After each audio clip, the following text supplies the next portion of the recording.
Quero ter a alegria de partilhar com você nesta noite, do dia 28 de junho de 2020, a Palavra de Deus. Hoje pela manhã, nós falamos sobre família, e eu gostaria de ficar nesta mesma temática hoje à noite.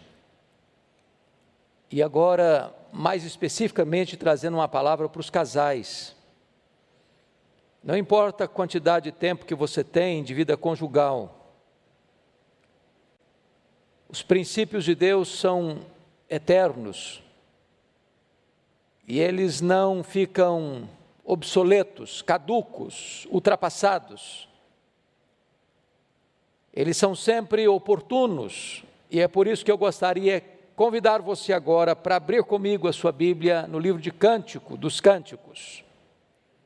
Há muitos cânticos na Bíblia, mas este livro é o ápice, o pináculo de toda a literatura desta área de cânticos, por isso é chamado Cântico dos Cânticos, no capítulo 4. Eu lerei apenas os versos 7 a 11, para compartilhar com você hoje 4 princípios para uma vida conjugal feliz. Então, abra sua Bíblia, acompanhe a leitura e depois mantenha sua Bíblia aberta, por favor. Esta é uma fala do esposo que diz assim: Tu és toda formosa, querida minha, e em ti não há defeito. O verso 9 prossegue e diz assim: Arrebataste-me o coração, minha irmã noiva minha, arrebataste-me o coração, com o só dos teus olhares e com a sua pérola do teu colar. Verso 10, que belo é o teu amor, ó minha irmã, noiva minha. Quanto melhor é o teu amor do que o vinho, e o aroma dos teus ungüentos, mais do que toda sorte de especiarias. Verso 11, os teus lábios, noiva minha, destilam mel. Mel e leite se acham debaixo da tua língua, e a fragrância dos teus vestidos é como a do Líbano. É claro que quando dois jovens, não importam se bem jovens ou jamais maduros, vão para o altar, ou vão a um cartório, ou firmam uma aliança de casamento, isso pressupõe que eles se amam. Nós vivemos um país livre onde ninguém é forçado, e o casamento não é arranjado pelos pais, mas é da espontaneidade dos jovens com a bênção dos pais. É sabido, entretanto, que praticamente 50% dos casais que se unem em matrimônio entram numa espécie de rotina pesada, árida, e a vida perde o sabor, e a relação conjugal perde o brilho, e o coração já não bate mais com tanta intensidade, e os olhos não brilham mais, porque o casamento caiu naquela rotina, naquela mesmice, naquele marasmo. Alguns vão tocando a vida, outros por causa dos filhos não se separam, outros desistem e retrocedem, e buscam novas relações, aprofundando ainda mais esta crise. A pergunta é possível viver casado e ser feliz? Há alguns anos eu escrevi um livro, Casados e Felizes. E logo que o livro foi publicado, eu recebi uma batelada de e-mails brincando comigo. Não sabia que o senhor estava escrevendo sobre ficção. Dando a impressão que não é possível ser casado e feliz. É claro que é possível. Aliás, é necessário. Aliás, é o ideal divino. E aqui eu queria partilhar com vocês 4 princípios para um casamento feliz. Não no sentido apenas do início, dos anos de lua de mel, mas na jornada da vida conjugal. Que princípios são esses? Primeiro deles, confira comigo, versículo 7. Olha como o esposo se dirige à sua amada: tu és toda formosa, querida minha, e em ti não há defeito. O princípio aqui é o princípio do elogio. O grande problema é que alguém pergunta assim: será que esse marido está sendo honesto? Outros dizem: eu acho que ele não deve morar no planeta Terra. Talvez alguém pergunte mais: mas existe essa pessoa sem defeito? Você tem o endereço dela? Você pode me dar o CPF dela? Bom, é claro que não existe essa pessoa, desde que o pecado entrou no mundo, porque nós não viemos de uma família perfeita, nós não somos uma pessoa perfeita, nós não nos casamos com uma pessoa perfeita, nós não temos um casamento perfeito, é claro, é honesto admitir isso. Então como é que esse homem faz uma declaração dessa? Tu és toda formosa, querida minha, e em ti não há defeito. É porque quando você ama, você não destaca os defeitos, você enaltece as virtudes. Eu posso até lhe garantir que se você ficar contabilizando os defeitos do seu cônjuge, você não vai ter tempo para mais nada. Mas não é uma boa tática você se concentrar nos defeitos do seu marido ou da sua esposa, achando que com isso você vai melhorá-lo. Não, absolutamente não. Talvez é hora de você começar a olhar os pontos positivos do seu marido, da sua mulher, e começar a destacar isso. Até porque, se você não vê razões para elogiar sua mulher e o seu marido, alguém está vendo essas razões e está elogiando. Agora pense comigo no desacerto emocional que isso pode produzir. Uma mulher que nunca é elogiada pelo marido, ou um marido que nunca é elogiado pela mulher, bota o pé para fora de casa e é coberto de elogio. Olha a insegurança que isso produz, olha a instabilidade que isso gera. Vale destacar que este marido não está elogiando a sua mulher para os amigos. Ele está se dirigindo a ela: tu és toda formosa, querida minha, e em ti não há defeito. Eu pergunto a você, marido, qual foi a última vez que você elogiou sua mulher? Qual foi a última vez, mulher, que você elogiou o seu marido? Deixa eu descer a coisas comezinhas do dia a dia. Qual foi a última vez, marido, que você elogiou sua mulher porque a sua casa anda em ordem? Você pode receber uma visita de surpresa sem passar vergonha. Você pode até argumentar: bom, mas isso é mais do que dever dela manter a casa em ordem. Bom, mas tem muitas mulheres que não mantêm. Qual foi a última vez que você elogiou o seu marido porque ele é um homem honrado, um trabalhador honesto? E você nunca passou vergonha tendo cobrador à sua porta? Mas isso é mais responsabilidade dele. Ok, mas tem muitos homens que não são assim. Comece a ver as virtudes que tem o seu marido, que tem a sua mulher, e comece a falar isso. Para que ele não tenha que escutar apenas dos outros, mas escutar de você. Se nós aprendermos os princípios que a palavra de Deus nos ensina, o nosso casamento pode ter um upgrade, pode ter uma melhora. Pode ter certeza disso. O que leva os casamentos a uma separação não são os mega problemas, são os pequenos problemas acumulados. Então aprenda a elogiar, seja pródigo nos elogios, seja cauteloso nas críticas. Há um ditado oriental que diz que você pega mais moscas com a gota de mel que com um barril de fel. Um elogio sincero vale mais do que 1000 críticas.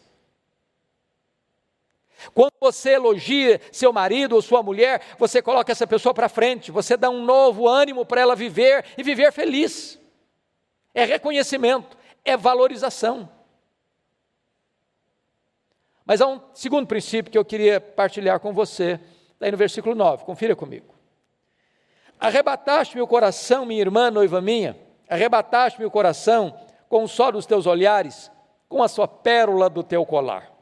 O princípio aqui para um casamento feliz é o romantismo. E é muito curioso que o texto nos destaque algumas coisas. Você e eu sabemos que o homem, ser masculino, ele é muito limitado no que concerne à observação. Desculpe da expressão, mas o homem parece que é meio tapado para isso. Você vai a uma festa com a sua mulher, e aí a pessoa pergunta assim para o marido, e aí, como é que foi a festa? E ele responde, foi joia, joia. E ele não tem mais nada para acrescentar. Você pergunta a mesma coisa para a mulher, e ela diz, olha, foi algo fenomenal, fascinante. Aquele arranjo que estava do lado esquerdo, negócio espetacular. Aquela jarro com flores, que estava sobre aquela mesa do jantar, algo exponencial. Se é um casamento, ela diz o seguinte, olha, o véu, a renda do véu da noiva, uma coisa espetacular. Ela sabe detalhes, ele não viu nada. Ele não viu nada. Agora, um homem romântico, sabendo que a mulher gosta de detalhes, fica atento aos detalhes. E ele destaca 2 detalhes. Primeiro, um detalhe inerente dela e outro, um adereço dela. Ele destaca o olhar. E ele destaca uma pérola do colar. Ele não destaca o colar todo, apenas uma pérola. Nós estamos vivendo uma geração em que parece que a moçada desaprendeu esse negócio de romantismo. Até o linguajar mudou. E se nós queremos um casamento saudável, que passe por crises sem naufragar, que enfrente chuva no telhado, vento na parede e rios no alicerce, sem desmoronar, porque construídos sobre a rocha, são casamentos marcados por essas orientações da palavra de Deus. O casamento não tem que ser uma rotina pesada, densa, de sair cedo, trabalhar, voltar para casa, levar filho para a escola, pegar filho da escola, e pagar dívida, e pagar prestação, e fazer isso e mais aquilo outro, e de repente você chega no final do dia, cansado, estafado, estressado, e a relação completamente aos frangalhos. É possível restabelecer o romantismo. E eu pergunto a você, qual foi a última demonstração de romantismo que você teve no seu casamento? Às vezes vocês dizem, bom, mas isso aí é questão de boas manias apenas. Pode ser. Mas a Bíblia vai um pouquinho além e retrata que o padrão de Deus para um casamento feliz é um casamento romântico. Qual foi a última vez que você, marido, levou flores para sua mulher? Eu achei curioso que certa feita, eu fui convidado por um casal para um jantar. E eu fui com eles ao restaurante. E é claro que se está marido e mulher, e o marido está dirigindo o carro, seja quem for, o convidado vai atrás, a mulher vai junto com o marido. Mas achei curioso que quando nós chegamos ao local, eu desci, e fiquei do lado da porta de carona, onde estava a esposa, e perguntei para ela, você não vai descer? E ela respondeu para mim, eu nunca precisei abrir a porta do carro. E na hora, foi como que um tapa de luva no meu rosto, diz, aprende. São detalhes. A vida é feita de detalhes que sinalizam carinho, afeto, cuidado, doçura, ternura, romantismo. Sua esposa bota uma roupa especial, num dia especial, numa festa especial. E ela sai do quarto como uma princesa. E você está preocupado com o horário. Você não fez um elogio a ela. Ela vai para a festa e todo mundo elogia, e ela volta para casa coberta de elogios, menos o seu. E nós podemos e nós devemos aprender. E nunca é tarde para aprender. Romantismo é a marca de um casamento feliz. Mas há um terceiro princípio que eu gostaria de destacar aqui no texto, está no versículo 10. Olha comigo. Que belo é o teu amor, ó minha irmã, noiva minha. Quanto melhor é o teu amor do que o vinho e o aroma dos teus ungüentos, que toda sorte de especiarias. Ele destaca aqui o amor. E é claro que o amor é a essência da relação conjugal. Qualquer outra motivação que leve dois jovens ao casamento é um equívoco, a não ser que seja o amor. Nem dinheiro, nem tradição familiar, nem qualquer outro interesse político, qualquer outra coisa. Tem que ser o amor. E eu destaco aqui três coisas. Primeiro, quem ama, declara que ama. Agora, aquilo que os namorados costumam fazer com frequência, eu te amo, eu te amo, eu te amo, eu te amo, não pode ficar perdido lá no altar. Eu tive uma experiência interessante, certa feita, fiz um casamento, cerimônia de casamento, e depois de um ano, o casal estava de volta ao meu gabinete, não para celebrar comigo, um ano de aniversário, um aniversário de casamento, mas para a mulher fazer uma grave acusação. O semblante não estava legal não, os dois de cara comprida, pareciam que tinham chupado limão o dia inteiro. E a mulher disse, pastor, a última vez que o meu marido me disse que me amava foi no dia do casamento. E ele olhou para ela meio desconfiado e disse, mas precisa falar de novo? Ah, não falta nada para você? Coitado, o homem não tinha aprendido nada até então, que é casamento. Tem muita gente que pensa que a mulher precisa apenas de coisas, ou o marido precisa apenas de coisas. E quando você se casa, quando nós nos casamos, nós precisamos mais do que de coisas, precisamos de afeto, precisamos de ternura, precisamos de companheirismo, precisamos de demonstração de amor. O amor precisa ser declarado, eu te amo. Segundo lugar, quem ama tem tempo para a pessoa amada.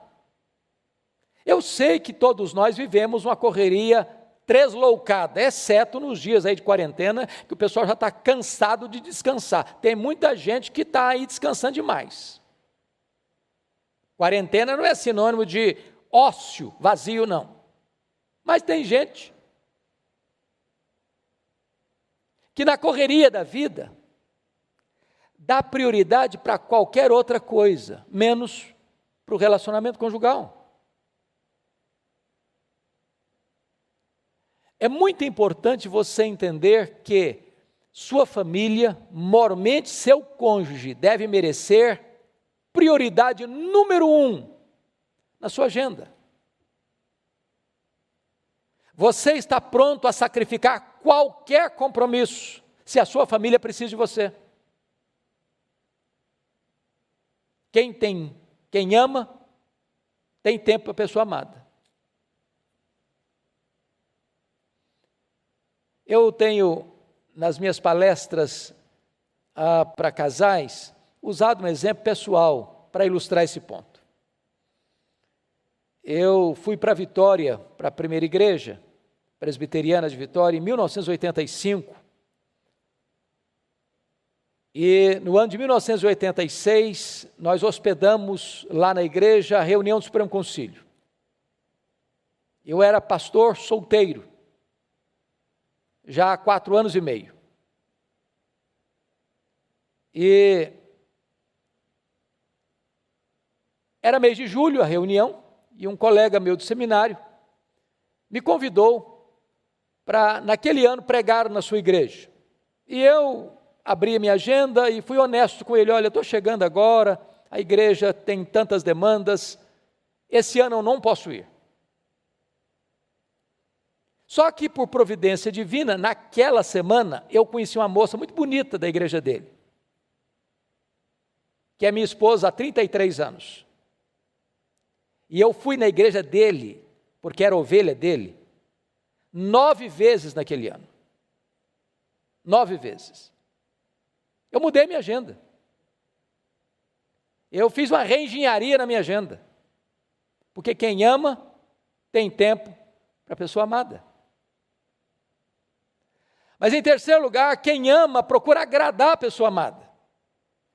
É curioso que hoje as estatísticas estão mostrando que 30% das mulheres aqui no Brasil que são assassinadas pelo namorado ou ex-namorado, pelo noivo ou pelo ex-noivo, pelo marido ou pelo ex-marido, ou pelo companheiro ou ex-companheiro. São chamados crimes passionais. Outros chamam de feminicídio. Alguns têm o desplante de dizer: eu matei por amor.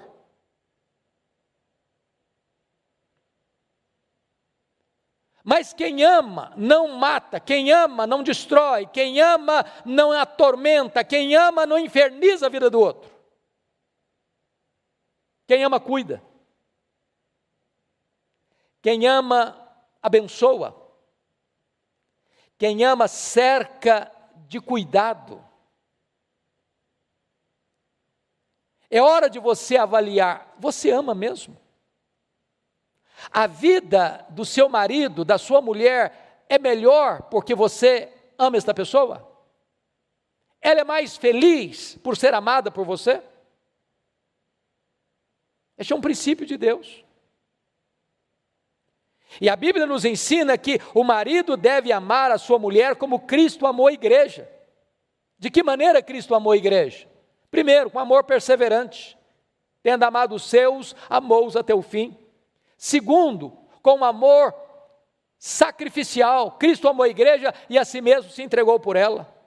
Terceiro, com amor santificador, para apresentar a si mesmo igreja santa, imaculada, sem ruga nem defeito. Quarto, com amor romântico. Quem ama a sua mulher, a si mesmo se ama. Ninguém jamais odiou a sua própria carne, antes a alimenta e dela cuida. Essa palavra cuida, lá em Efésios 5:29, só aparece mais uma vez no Novo Testamento, lá em 1 Tessalonicenses 2:7, e a palavra lá é acariciar. Então preste atenção: quando você ama a sua mulher, você acaricia a sua mulher. Quando você ama seu marido, você acaricia o seu marido. Não é agressão, não é tapa, não é beliscão, não é palavrão, não é envergonhar o outro em público, é acariciar. Isso é princípio de Deus. Mas eu termino. Esse texto é mais extenso, eu estou me limitando aqui aos 4 primeiros princípios. Olha o versículo 11 agora. Os teus lábios, noiva minha, destilam mel. Mel e leite se acham debaixo da tua língua, e a fragrância dos teus vestidos é como a do Líbano. O princípio aqui é o princípio da comunicação. Aqui está certamente a alma do casamento. A Bíblia chega a dizer em Provérbios que a vida e a morte, ou a morte e a vida, estão no poder da língua. Quem bem a utiliza, come do seu fruto. Em outras palavras, você pode dar vida ou você pode matar o seu casamento, dependendo da maneira como você se comunica.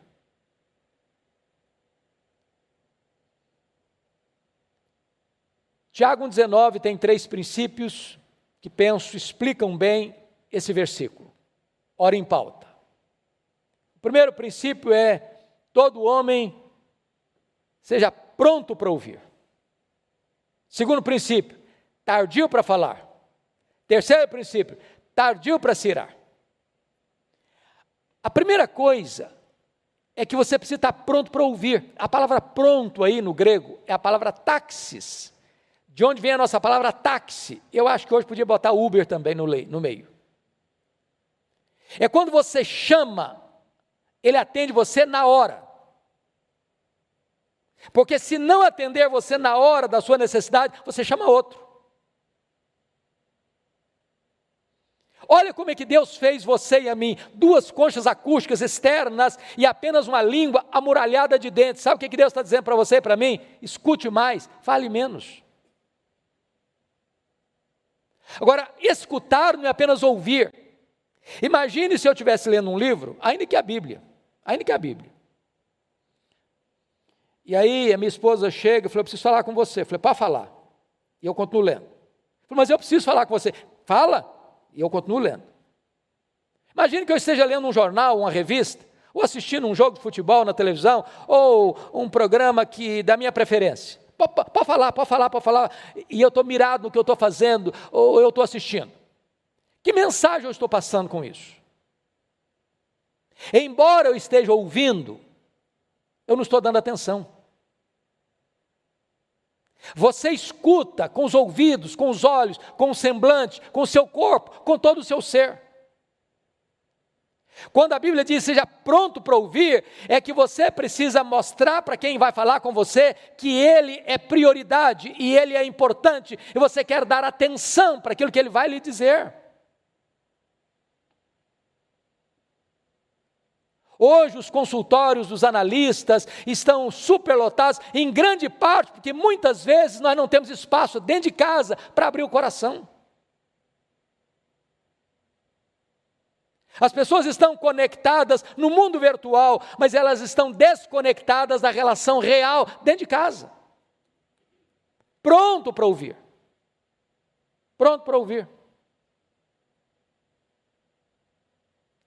Se você não escutar as pessoas de dentro da sua casa, outras pessoas vão escutar.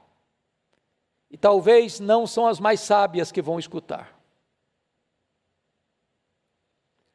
Segundo princípio de Tiago é tardio para falar. Essa palavra tardio, no grego, traz a ideia de uma pessoa lenta, devagar, quase parando. Aquele tipo de gente que você conta uma piada para ela, ela vai rir daqui a meia hora. Ela processa as coisas com muita lentidão.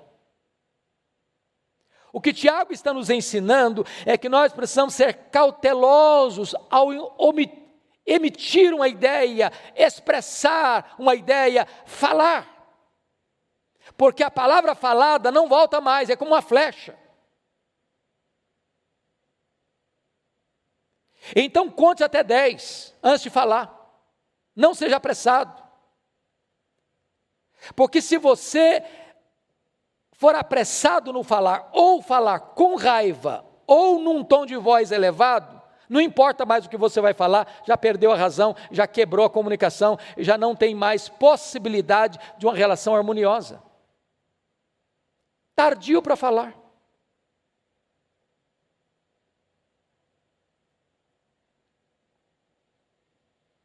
Em outras palavras, você precisa ser uma pessoa controlada emocionalmente, você precisa ter domínio próprio. E é por isso que Tiago diz que aquele que não tropeça no falar é perfeito varão. Às vezes nós tropeçamos na nossa própria língua. Falamos o que não gostaríamos de falar, falamos o que não deveríamos falar, falamos com a tonalidade de voz que não deveríamos usar e falamos às vezes para agredir as pessoas que nós mais amamos. Tardio no falar.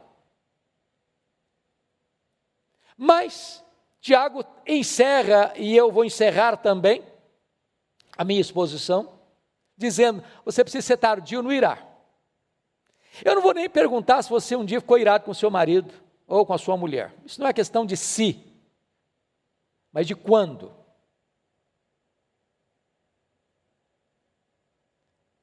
Porque se você falar para mim assim, olha pastor, eu tenho 15 anos de casado, eu tenho 20 anos, eu tenho 30, eu tenho 50 anos, eu nunca discuti com a minha mulher. eu vou duvidar da sua honestidade. E talvez eu vou achar que você não é filho de Adão, você de repente é um anjo disfarçado entre a gente. Sabe por quê? Porque casamento não é a união de dois iguais, é a união de dois diferentes. Agora, a questão não é se você vai ficar ou não vai ficar irado. A questão é como é que você vai lidar com isso. Uma das minhas visitas a mais gostosas na vida foi no museu do Dr. Billy Graham, no ano que a dona Ruth Graham faleceu. E eu passei um dia ali, fiquei encantado com tudo que vi. Mas das histórias engraçadas do casal, a que mais me chamou a atenção foi esta. Quando perguntaram para a dona Ruth Graham, porque o Dr. Billy Graham era o evangelista mais conhecido do mundo, o homem que falou para mais quantidade de gente ao vivo no mundo, e ele vivia viajando para o mundo afora, fazendo cruzadas, e ela aguentando, sozinha, muitas vezes, as lutas de casa, a criação dos filhos. Então alguém um dia chegou para ela e perguntou assim: dona Ruth, alguma vez a senhora pensou em se divorciar do Dr. Billy Graham? Ela respondeu: divorciar-me dele eu nunca pensei, mas vontade de matá-lo eu tive muitas vezes. Eu não sei se você chegou a tanto, mas como é que você lida com a questão da ira? Bom, há duas maneiras erradas de você lidar com a ira. A primeira delas é a explosão da ira. Você conhece gente de estupim curto? Conhece gente que nem estupim tem, é pólvora seca pura?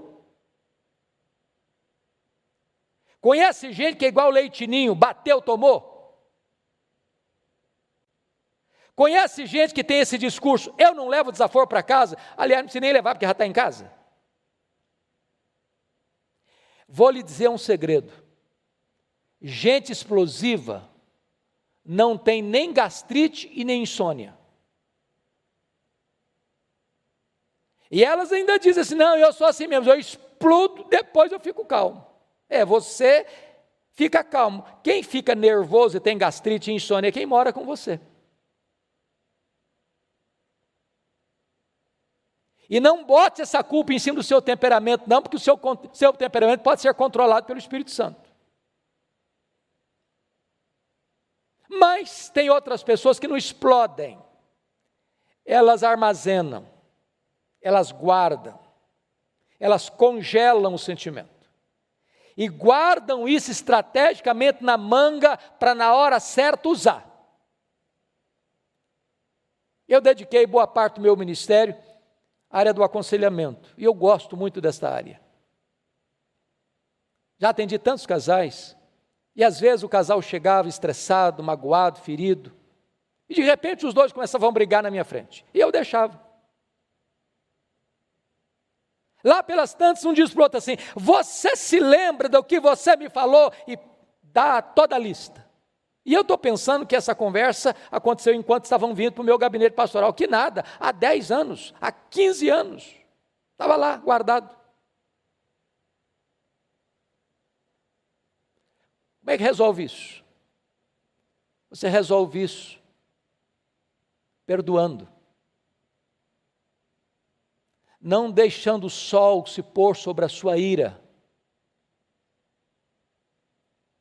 nem permitindo que o diabo entre nessa história, para ferir vocês. Resolva zerar a conta todo dia, resolva perdoar todo dia. A vida é feita de recomeços, recomeços, recomeços, recomeços. Se nós observarmos esses princípios, nós poderemos desfrutar de um casamento melhor, de uma família mais saudável. Isso vai trazer glória para Deus. Isso vai trazer bênção para dentro da nossa casa. Isso vai revitalizar o nosso casamento. Então, que Deus abençoe você. Quem sabe, nesse período de quarentena, você pegue o livro de Cântico dos Cânticos e comece a lê-lo e a estudá-lo. E encontrar este manancial de vida para a vida do seu casamento e da sua família. Eu vou orar com você.